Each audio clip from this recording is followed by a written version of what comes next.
और चलिए इस वक्त की बड़ी खबर आपको बता दें। बड़ी खबर कर्नाटक के शिमोगा से, जहां बजरंग दल के कार्यकर्ता की हत्या के बाद भारी तनाव है। हत्या के खिलाफ आगजनी हुई, प्रदर्शन हुए। प्रशासन ने 23 फरवरी तक स्कूल और कॉलेज बंद करने के आदेश दिए। शहर में धारा 144 लगा दिया गया।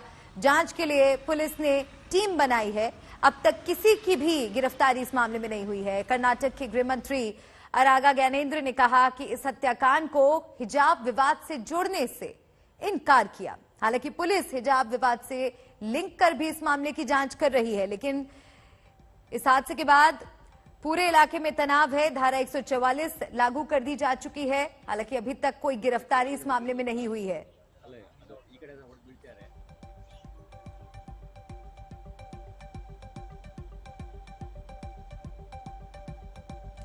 अलग अलग तस्वीरें आपको दिखा रहे हैं। दरअसल रविवार रात 9:30 बजे अज्ञात हमलावरों ने हर्ष नाम के युवक की हत्या की और इस हत्या से पूरे इलाके में तनाव की स्थिति पैदा हो गई है। शिमोगा में फ्लैग मार्च हो रहा है।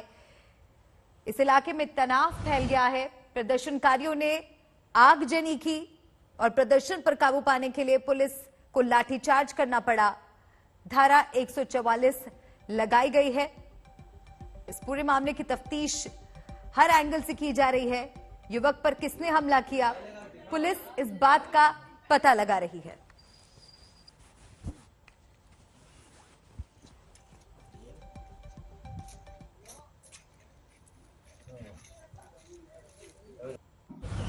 मैंने मुसलमान ಗೂಂಡಾಗಳು ಕೊಲೆ ಮಾಡಿದ್ದಾರೆ। ಶಿವಮೊಗ್ಗದಲ್ಲಿ ಎಂದೂ ಕೂಡ ಈ ಮುಸಲ್ಮಾನರ ಬಾಲ ಬಿಚ್ಚಿರಲಿಲ್ಲ। ಆದರೆ ಮೊನ್ನೆ ಈ ಧ್ವಜದ ವಿಚಾರ ಬಂದಂಥ ಸಂದರ್ಭದಲ್ಲಿ ಸರ್ಕಾರಿ ಶಾಲೆಯ ಮೈದಾನದಲ್ಲಿ ರಾಷ್ಟ್ರಧ್ವಜವನ್ನು ಇಳಿಸಿ ಭಗವಾ ಧ್ವಜವನ್ನು ಏರಿಸಿದ್ದಾರೆ। 50 ಲಕ್ಷ ಶಾಲ್ಗಳನ್ನು, ಕೇಸರಿ ಶಾಲನ್ನು ಸೂರತ್ನಿಂದ ತಂದು ಹಂಚಿದ್ದಾರೆ। ಆ ಲಾರಿಗಳು ನನಗೆ ಗೊತ್ತು। ಈ ರೀತಿ ಪ್ರಚೋದನಕಾರಿ ಹೇಳಿಕೆಯನ್ನು ಡಿ ಕೆ ಶಿವಕುಮಾರ್ ಏನು ಹೇಳಿಕೆ ಕೊಟ್ಟರೋ ಅದು ಈ ಮುಸಲ್ಮಾನ್ ಗೂಂಡಾಗಳಿಗೆ ಒಂದು ರೀತಿಯ ಕುಮ್ಮಕ್ಕು ಸಿಕ್ಕಿದೆ।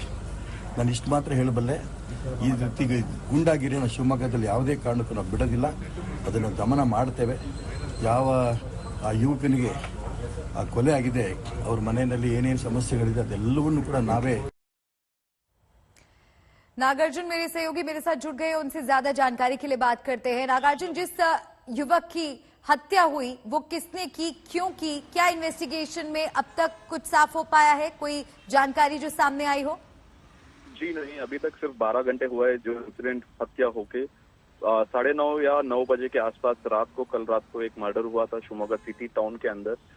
होम मिनिस्टर एक स्पेशल टीम फॉर्म की गई है एक पुलिस ऑफिसर्स नेतृत्व में, और उनकी एक प्रिलिमिनरी इंफॉर्मेशन है कि 4 से 5 लोग इसके पीछे होंगे, और स्पेसिफिक इंफॉर्मेशन भी नहीं है क्या मोटिव हो सकते हैं पीछे जो मर्डर हुआ है एक बजरंग दल एक्टिविस्ट की गई है। आज डीसी ने पूरे स्कूल्स और कॉलेजेस को बंद करने का एक इंस्ट्रक्शंस भी दिया है। जी नागार्जुन, हिजाब विवाद से भी पुलिस इस पूरे मामले को जोड़कर देख रही है। इस मामले में इन्वेस्टिगेशन इस एंगल से भी की जा रही है, क्योंकि बताया जा रहा है कि जिस व्यक्ति की हत्या हुई वो 7 फरवरी को हिजाब के खिलाफ हुए प्रदर्शन में शामिल था। जी बिल्कुल, होम मिनिस्टर एक बयान दिया है कि हिजाब एंगल भी इन्वेस्टिगेट कर रहे हैं, बट प्रिलिमिनरी इंफॉर्मेशन में ये जानकारी मिली है कि ये हिजाब का इश्यू नहीं है। शायद लगता है कि कोई और इश्यू है, बट हिजाब इश्यू भी एक इन्वेस्टिगेशन का एक एंगल होगा पुलिस के साथ। जी शुक्रिया नागार्जुन, आपका तमाम अपडेट दर्शकों तक पहुंचाने के लिए। आगे भी आपका रुख करेंगे, नजर बनाए रखिएगा। इस बड़ी खबर से जुड़े अपडेट्स आगे भी आप तक पहुंच जाएंगे। आगे बढ़ेंगे और अब रुक करते हैं यूपी का, जहां साइकिल वाले बयान पर सियासत गर्म है। प्रधानमंत्री ने कल चुनाव प्रचार में अहमदाबाद धमाके को समाजवादी पार्टी के चुनाव चिन्ह साइकिल से जोड़ दिया। सुनिए। यहां समाजवादी पार्टी का जो चुनाव सिंबल है ना, उनका चुनाव का निशान है ना, तो शुरू में जो बम धमाके हुए वो सारे के सारे बम धमाके उन्होंने बम साइकिल पर रखे हुए थे। अब देखिए, साइकिल पे बम रखे हुए थे, और जहां लोग सब्जी वगैरह खरीदने के लिए आते हैं वहीं साइकिल पार्क करके चले गए थे और एक समय चारों तरफ ये साइकिलों पर रखे हुए बम धमाके फूटे।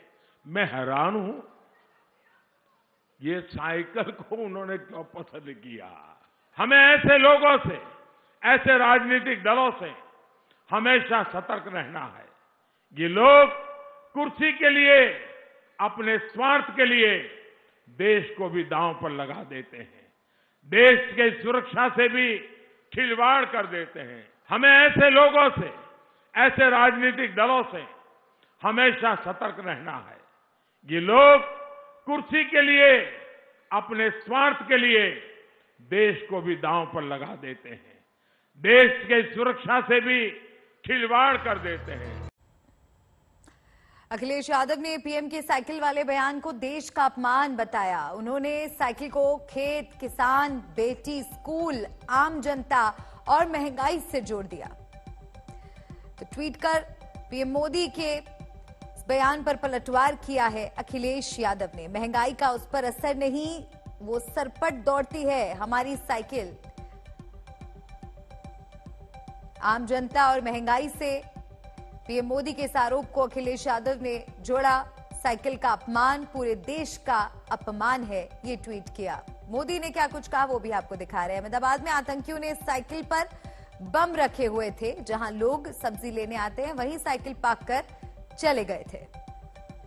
तो अखिलेश यादव की साइकिल पर पीएम मोदी ने क्या निशाना साधा वो आपको बता रहे हैं। एक समय चारों तरफ साइकिल पर रखे बम फूटे। मैं हैरान हूं, ये साइकिल को उन्होंने क्यों पसंद किया।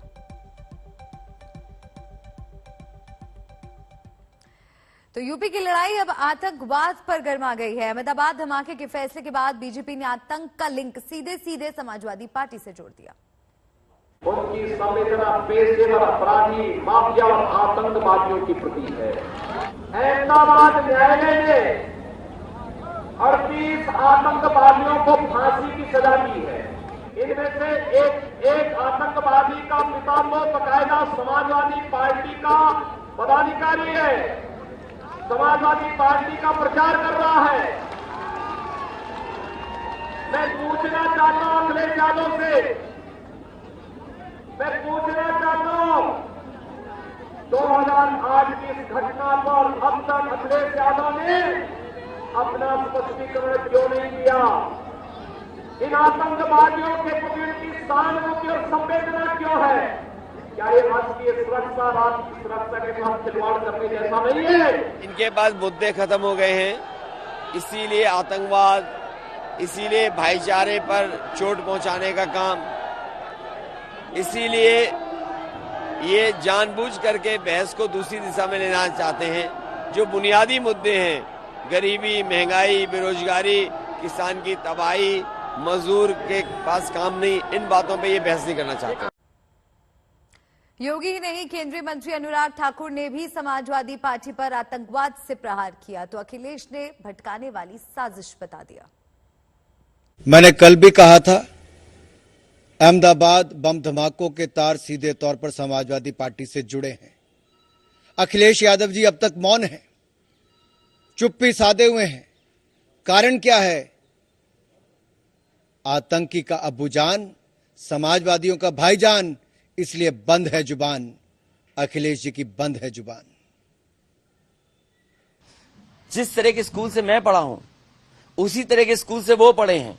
अगर मैं उनके साथ हूं तो वो भी मेरे साथ हैं। और जहां तक सवाल अनुराग ठाकुर का है, वो मंत्री हैं।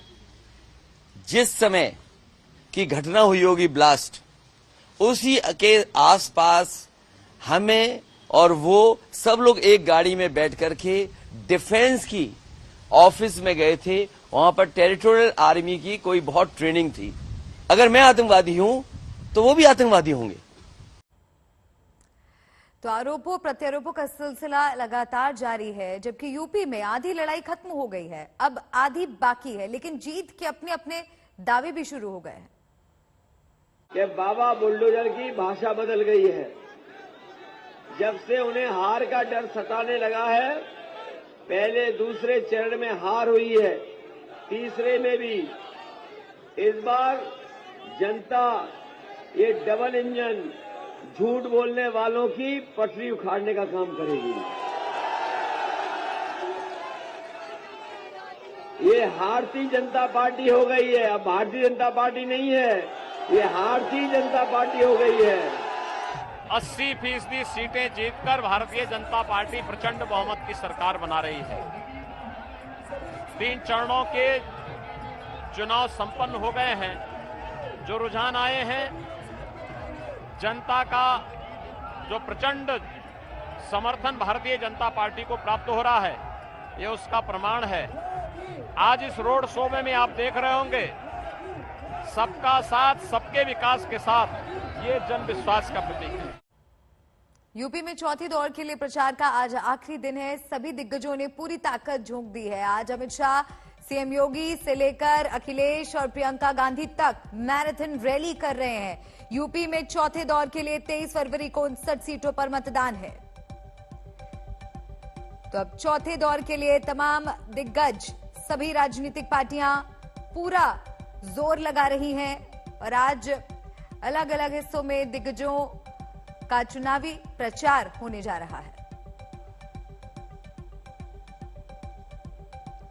यूपी में आज चौथे चरण के चुनाव का प्रचार खत्म हो रहा है। चौथे चरण में 9 जिलों की 59 सीटों पर वोट डाले जाएंगे।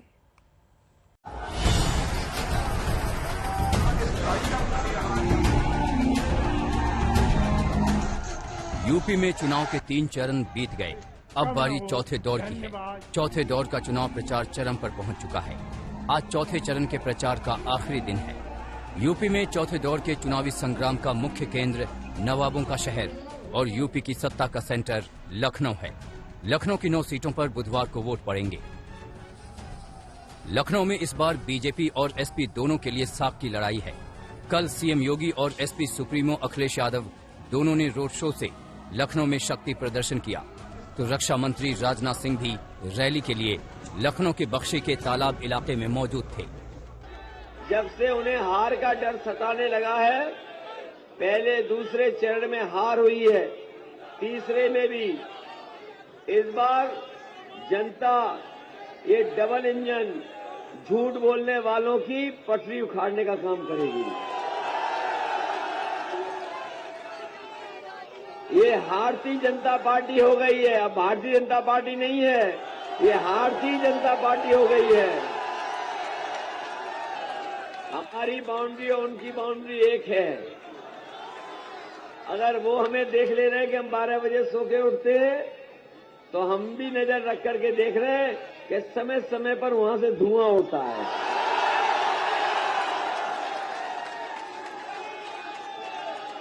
ये जो गर्मी निकालने वाले बाबा बुल्डोजर हैं, इस बार जनता इनकी भाप निकाल देगी वोट डाल करके। यूपी के चुनावी प्रचार में मुद्दों के साथ साथ निजी छींटाकशी भी तेज है। चौथे चरण का प्रचार खत्म होने से पहले कल पीएम मोदी ने अखिलेश पर सीधा निशाना साधा। पिता को मंच से धक्के देकर हटाया था, जिसे अपमानित करके पार्टी पर कब्जा जमाया था, उसी से गुहार लगानी पड़ी कि मेरी सीट बचाइए।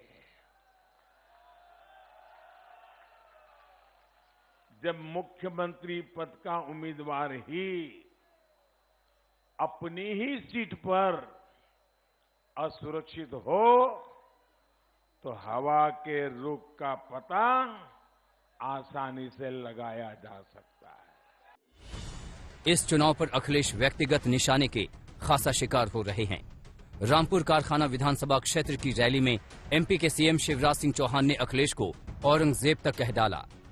अखिलेश यादव आज के औरंगजेब हैं, आज के औरंगजेब। जो अपने बाप का नहीं हुआ, वो आपका क्या होगा।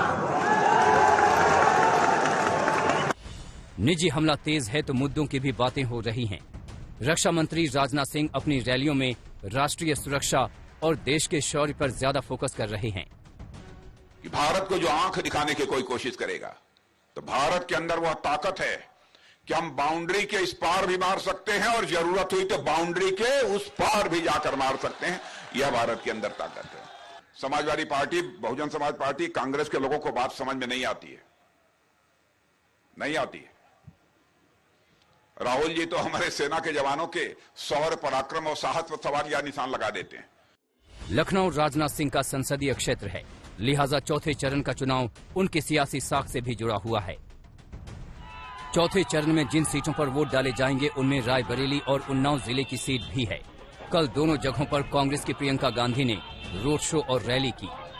इसीलिए ये चाहते हैं कि आप निर्भर रहें, ये चाहते हैं, ये परिस्थिति इन्होंने बनाई है कि इस राशन के बोले के लिए आप इंतजार कर रहे हैं और जब आपको मिलता है आप सोचते हैं कि बहुत बड़ा काम किया है सरकार ने। कुछ नहीं किया आपके लिए, कुछ नहीं किया है आपके लिए। ये मिलावटी राशन देके आपको कुछ नहीं किया है। जो काम करना चाहिए था, जो रोजगार देने चाहिए थे, जो किसानों की मदद होनी चाहिए थी, जो ये बड़ी बड़ी बिजली की बिल आ रही है इनको कम करना चाहिए था, महंगाई को कम करना चाहिए था, महिलाओं को सुरक्षित करना चाहिए था, ये काम किसी ने नहीं किया है पिछले 5 सालों में। मैं तो कहती हूँ 30 सालों में नहीं किया गया। न बसपा ने किया, न समाजवादी दल ने किया, न भाजपा ने किया। क्यों? वार पलटवार, दावे पर दावे। बस 2 दिन बाकी हैं जब 9 जिलों की 59 सीटों पर मतदाता अपना फैसला ईवीएम में कैद कर देंगे। आज तक ब्यूरो। आज तक HD, सबसे तेज, सबसे ज्यादा।